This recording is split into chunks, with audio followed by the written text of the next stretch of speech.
Bonjour à tous, aujourd'hui on s'attaque à une compétence clé. Comment apprendre à lire entre les lignes, à décoder les stratégies qui se cachent dans n'importe quel texte, n'importe quel discours.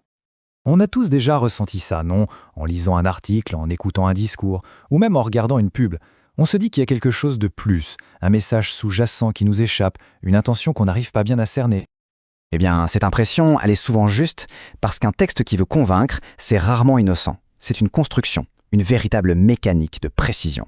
Alors aujourd'hui, notre mission, c'est de se transformer en véritable détective du texte pour en faire sauter le code. Allez, on plonge. Le mot magique ici, c'est analyser. Et ça veut dire quoi au fond, analyser? Ça veut dire décomposer. C'est tout simple.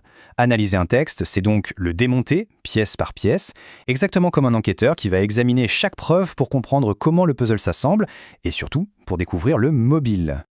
Et attention, pour être bien clair, c'est l'exact opposé de la synthèse. Quand on synthétise, on résume, on reconstruit. Nous, là, on fait le chemin inverse. On va vraiment décortiquer le truc pour aller voir ce qu'il y a sous le capot, les rouages de la machine à persuader. Ok, mais concrètement, comment on s'y prend? Eh bien, comme tout bon détective, on a besoin d'une boîte à outils. Et la nôtre, elle contient 4 loupes, 4 types d'indices principaux à rechercher. C'est eux qui vont nous guider dans notre enquête et nous révéler toute la stratégie de l'auteur. Voilà nos 4 pistes. Pensez à ça comme à des empreintes digitales laissées sur la scène du crime. Elles nous disent qui parle, comment son discours est bâti, les mots qu'il choisit et même les autres voix qu'il fait intervenir. C'est ça notre feuille de route pour l'enquête. Premier type d'indice, l'énonciation. C'est un mot un peu technique pour dire qui parle et comment sa présence se manifeste-t-elle dans le texte. Prenons ce discours de Giscard d'Estaing. Ce qui saute aux yeux, c'est la répétition du « je » et du « vous ». Ce n'est pas un hasard, loin de là. Ça montre que l'orateur s'implique à fond et surtout qu'il cherche à créer un lien direct, une sorte de complicité avec son public pour l'embarquer avec lui. Et ça ne s'arrête pas là. Toujours dans ce discours, regardez bien, Giscard met en scène un combat entre deux Frances. D'un côté, il y a la sienne qu'il décrit avec des mots valorisants, courageux et efficaces. Et de l'autre, celle de ses adversaires associés à des termes très négatifs, facilité, désordre. On voit bien de quel côté la balance penche, non? Le choix semble ouvert, mais en fait, le vocabulaire est complètement orienté pour guider les lecteurs vers la seule option qui paraît désirable. C'est une stratégie redoutablement efficace. Autre indice d'énonciation, l'affectif. Là, on quitte la raison pour jouer sur les émotions. Prenez ce pamphlet contre la Tour Eiffel. Les mots dégoulinent de mépris et de colère.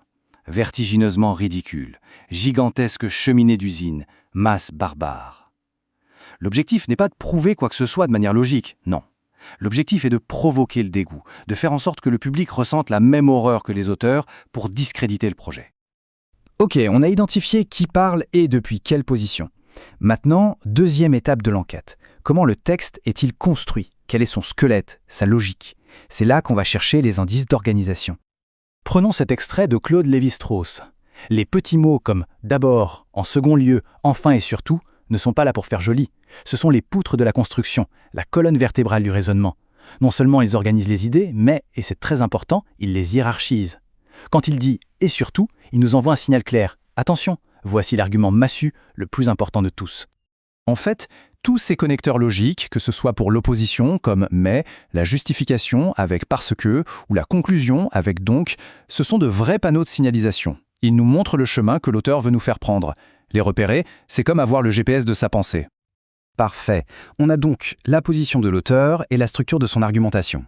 On va maintenant creuser un peu plus pour trouver des indices plus subtils. On va s'intéresser au choix des mots et à un phénomène un peu étrange, les différentes voix qu'on peut entendre dans un seul et même texte.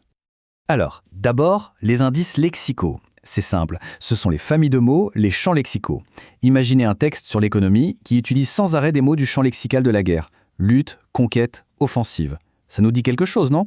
Ça révèle que l'auteur voit l'économie comme un champ de bataille. C'est un indice énorme sur sa vision du monde. Et on arrive à un concept que je trouve absolument fascinant, la polyphonie. Poly, plusieurs, phonie, les voix. Plusieurs voix. C'est l'idée géniale qu'un texte n'est quasiment jamais le monologue d'une seule personne. Très souvent, l'auteur va faire entendre d'autres voix, citer d'autres points de vue, et en général, c'est pour mieux les démolir ensuite. L'exemple type, le cas d'école, c'est l'ironie. Regardez ce texte de Montesquieu. Évidemment qu'il ne défend pas l'esclavage. Ce qu'il fait, c'est un coup de génie. Il se met dans la peau d'un défenseur de l'esclavage. Ils utilisent leurs propres arguments, notamment l'argument économique complètement cynique sur le prix du sucre, pour montrer par l'absurde à quel point cette position est monstrueuse. Il fait entendre la voix de l'adversaire pour la ridiculiser de l'intérieur. Et là, on touche à quelque chose de crucial, surtout aujourd'hui avec les débats sur les réseaux sociaux, les fausses informations. Si on passe à côté de l'ironie, si on n'arrive pas à distinguer la voix de l'auteur de celle qu'il est en train de parodier, on peut faire un contresens monumental. On peut finir par accuser quelqu'un de penser l'exact contraire de ce qu'il défend. Bon, on a collecté tous nos indices. Qui parle, comment le texte est organisé, les mots choisis, les voix présentes. Maintenant, qu'est-ce qu'on fait de tout ça ? Eh bien, c'est le moment d'assembler les pièces du puzzle. On va enfin résoudre l'affaire. On va reconstituer ce qu'on appelle le circuit argumentatif. C'est en quelque sorte la radiographie du texte, une carte qui nous montre tout. Le point de départ, la thèse adverse que l'auteur veut détruire, sa propre thèse qu'il veut imposer, et surtout le chemin précis qu'il a construit pour nous emmener de l'une à l'autre. C'est la mise à nu de toute sa stratégie. Au final, savoir faire ça, ce n'est pas juste un truc scolaire. C'est un véritable outil d'autodéfense intellectuelle. Ça change complètement notre rapport à la lecture. On n'est plus un récepteur passif qui boit un message. On devient un enquêteur actif qui démonte la mécanique pour comprendre comment elle fonctionne et pourquoi elle cherche à nous influencer. Alors, la prochaine fois qu'on tombe sur un article, un discours ou même une simple pub, on peut jouer au détective. On se pose les 4 questions. Qui parle ? Comment c'est organisé ? Quels sont les mots-clés ? Est-ce qu'il y a d'autres voix cachées ? La question n'est plus seulement « qu'est-ce que ça dit ?», mais bien « comment ça le dit et pourquoi faire ?» Alors quel sera le prochain message à passer au crible ?